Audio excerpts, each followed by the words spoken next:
Break స్వాగతం. పోసానికి bail, పేరుని నానికి రిలీఫ్, కొడాలి నానికి టెన్షను. పొద్దున్న లేస్తే జైళ్ళు బెయిళ్ళు తప్పితే వైసీపీకి మిగిలింది ఏమీ లేదన్నట్టు అనిపిస్తుంది. ఇవన్నీ అయిపోయిన తర్వాత ఇంటర్వెల్ తర్వాత ఆయన ఎంట్రీ ఇస్తారు, వచ్చి జైళ్ళలో ఉన్న వాళ్ళని పరామర్శించేసి వెళ్ళిపోతుంటారు. మరోపక్క తన తల్లి తప్పు లేదట, షర్మిల మాత్రమే ఈ రకంగా ఆమె మీద ఆప్యాయత కూడా పోయింది, ప్రేమ ఆప్యాయత కూడా పోయింది. ఈ అనవసరమైన వివాదాల్లోకి లాగుతుంది. ఎంత కన్విన్స్ చేసినా ఆమె కన్విన్స్ కాలేదట. సో ఇది జగన్మోహన్ రెడ్డి గారి కుటుంబ ఆవేదన. ఓ పక్క ఆర్జీవీ గారి కూడా, ఆయనది కూడా ఎన్బిడబ్ల్యూ. ఇక్కడవన్నీ అయిపోయినాయి, ఇంకా ముంబై కోర్టుల నుంచి ఎన్బిడబ్ల్యూ ఇష్యూ అయింది. అంటే సమస్యలు వస్తే ఒకేసారి సముద్రంలా చుట్టేస్తాయని వైసీపీకే వచ్చినాయి. ఊళ్ళో ఉన్న సమస్యలన్నీ వైసీపీకే ఉన్నట్టు కనిపిస్తుంది. మరోపక్క తెలుగుదేశం పార్టీ కూడా ఏం తీసిపోలేదు. Juniors versus seniors. ఎమ్మెల్సీ 4 ఎమ్మెల్సీలు టీడీపీకే ఖరారయ్యే అవకాశం ఉంది. బీజేపీకి రాజ్యసభ ఇచ్చాం కాబట్టి ఇక్కడ ఎమ్మెల్సీ వదులుకోండని చంద్రబాబు గారు ఢిల్లీని అభ్యర్థించిన దరిమిలా 4 అంటే ఒకటి ఎమ్మెల్సీ ఇద్దాం అనుకున్నారు, ఆ 4 కూడా మరి టీడీపీకే. వాళ్ళల్లో ఎవరికి ఇవ్వాలి? OC, SC, BC, ST, minority, ఇవన్నీ బోల్డెన్ ఈక్వేషన్స్ ఉన్నాయి. దాంతో ఒక టెన్షన్. వివేకానందరెడ్డి హత్య కేసులో మరి 5 అనుమానాస్పద మృతి మీద కడప ఎస్పీ గారు కూడా మాట్లాడారు. ఎందుకని ఆ హత్య కేసులో సాక్షులో లేకపోతే దాంతో అటు ఇటుగా సంబంధం ఉన్నవాళ్ళు ఎందుకు మృతి చెందుతున్నారు, ఈ అనుమానాస్పద మృతిగా ఎందుకు నమోదు చేయాల్సి వచ్చింది? సరే, గవర్నమెంట్కి వర్షన్ గవర్నమెంట్, పోలీసుల వర్షన్ పోలీసులు. ఈ మొత్తం అంశాలకు సంబంధించి మరోపక్క జనసేనలో పెండం దొరబాబు ఆయన మరి జాయిన్ అయ్యారు అధ్యక్షుడి సమక్షంలో. సో అదొక టెన్షన్. పిఠాపురం వర్మ గారికి కొత్త టెన్షన్ మొదలైంది. వీటన్నిటి మీద సమగ్రంగా బిగ్ డిబేట్లో చర్చించడానికి మనతో ఉన్నారు సిహెచ్ కృష్ణాంజనేయులు గారు, political analyst and senior journalist. నమస్కారం కృష్ణాంజనేయులు గారు. శివపార్వతి గారు, జనసేన అధికార ప్రతినిధి. నమస్కారం. చిన్నప్పరెడ్డి గారు, వైసీపీ అధికార ప్రతినిధి. అలాగే నాగార్జున గారు, కాంగ్రెస్ పార్టీ అధికార ప్రతినిధి. అందరికీ నమస్తే అండి. కృష్ణాంజనేయులు గారు కూడా ఐ థింక్ ఆయన కూడా వచ్చారు. రైట్. రఫీ గారు, సయ్యద్ రఫీ గారు, వారిని కూడా అధికార పక్షం. సార్ మిమ్మల్ని ఎట్లా మర్చిపోతాం? మర్చిపోతారు మీరు ఎప్పుడు. Right right.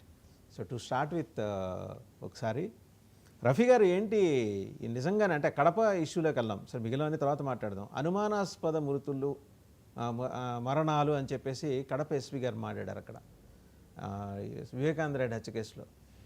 ఈ సిరీస్ జరుగుతుంటే ఇంకెంతమంది మీద ఈ రకమైన కుట్ర జరిగే ప్రమాదం కనిపిస్తోంది, సూచన కనిపిస్తోంది అనుకుంటున్నారు? ఎందుకంటే పోలీస్ ఆన్ రికార్డ్ బయటికి రావటం ఇదే, ఈ అనుమానాస్పద మరణాలు అని చెప్పేసి. నమస్కారం అండి మీకు, అలా ప్యానెల్లో ఉన్నటువంటి మిత్రులకి అందరికీ కూడా నమస్కారం. నేను నిన్న ఒక టీవీలో చెప్పానండి, ఇప్పటికి ఇది సిబిఐకి ఇస్తే అవదు, ఎందుకంటే 7 సంవత్సరాలు అయిపోయింది, సిబిఐ దగ్గర ఇక కేసు ముందుకెళ్లే పని లేదు. మళ్ళీ సునీత గారు సుప్రీంకోర్టుకి వెళ్తారు, లేకపోతే ఏం చేస్తారో, మళ్ళీ ఆంధ్రప్రదేశ్ గవర్నమెంట్కి పోలీసులకి ఇస్తే ఇది చాలా శరవేగంగా జరుగుద్ది, ఆలోచించుకోండి అమ్మా మీరు.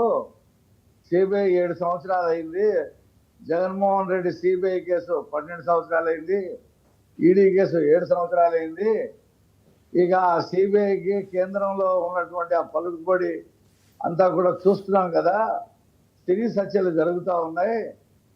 మరి కుట్లేసిన గంగిరెడ్డి చచ్చిపోయాడు, దగ్గరుండి చేయించినటువంటి అభిషేక్ రెడ్డి చచ్చిపోయాడు, అంతకుముందు 2 చచ్చిపోయారు, కేవలం సాక్ష్యం వచ్చిన రంగయ్య చచ్చిపోయాడు, ఇక మిగిలింది దస్తగిరి ఉన్నాడు, అతన్ని కూడా ఏదో జైల్లో పెట్టి నానా హింసలు పెట్టారు. ఇక ఆ తర్వాత సునీల్ యాదవ్ అని ఒకడున్నాడు. మనం పరిటాల రవి మర్డర్ తర్వాత చూసాం కదా ఫార్ములా, ఆయనకి ఒక ఫార్ములా ఉంది. ఆ ఎవరితో అయితే చంపిస్తాడో వాళ్ళనే చంపేస్తాడు, వాళ్ళు చంపించిన వాళ్ళని తర్వాత వాళ్ళని చంపిస్తాడు. సేమ్ ఫార్ములా ఇక్కడ కూడా అమలు జరుగుతూ ఉంది. కాబట్టి నేను డాక్టర్ సునీతారెడ్డి గారిని మళ్ళీ మీ టీవీ ద్వారా, అంటే మన 99 ద్వారా, అమ్మ మీరు ఇక సుప్రీంకోర్టును సిబిఐను పెట్టుకుంటే ఉపయోగం లేదు, ఆంధ్రప్రదేశ్ హైకోర్టుకి ఈ కేసును బదిలీ చేయమని చెప్పి పెట్టండి. ఎందుకంటే వాళ్ళే చంపి గుండెపోటు అని చెప్పి చంద్రబాబు నాయుడు గారు చంపారని చెప్పి చేతిలో ఖర్చు పెట్టి దానికి రక్తం పెట్టి పబ్లిసిటీ చేసినటువంటి మహానుభావులు వాళ్ళు.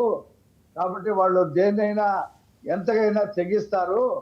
కాబట్టి అమ్మ సునీత గారు, మీ తండ్రి గారు పార్లమెంట్ సభ్యుడిగా చేశారు, చాలాసార్లు ఎమ్మెల్సీగా చేశారు, మంత్రిగా చేశారు, ఎమ్మెల్యేగా చేశారు. అలాంటి వ్యక్తిని ఒక మాజీ ముఖ్యమంత్రి తమ్ముడు, ఒక మాజీ ముఖ్యమంత్రికి బాబాయ్, ఏ బాబాయ్ గుండెల మీద ఆడుకున్నాడో ఆ బాబాయ్ని చెప్పిన వాళ్ళే కాపాడుతా ఉన్నాడు.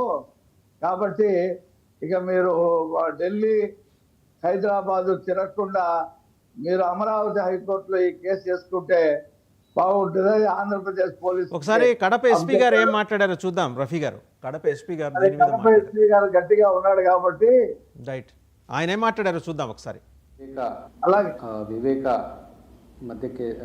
హత్య కేసులో ప్రధానమైనటువంటి సాక్షి రంగన్న, పులివెందులకు చెందినటువంటి రంగన్న వాచ్మెన్ నిన్న సాయంత్రం 6:43 రిమ్స్ హాస్పిటల్లో చికిత్స పొందుతూ మృతి చెందడం జరిగింది.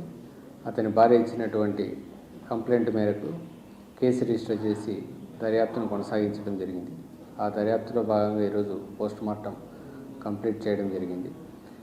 ఈ కేసులో ప్రధానమైనటువంటి అంశం ఏంటంటే, ఇది ఒక హైలీ సస్పీషియస్ మరణంగా భావించడం జరుగుతుంది.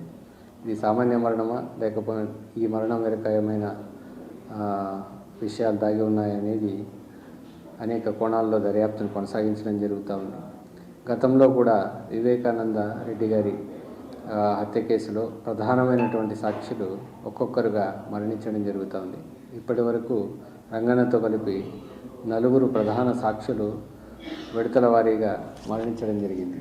దాని సీక్వెన్స్ను మనం చూస్తే, శ్రీనివాసరెడ్డి 2019లో మరణించడం జరిగింది, గంగాధర్ రెడ్డి 2022లో మరణించడం జరిగింది, అభిషేక్ రెడ్డి 2024 సెప్టెంబర్లో మరణించడం జరిగింది, ఇప్పుడు రంగన్న 2025 మార్చిలో మరణించడం జరిగింది.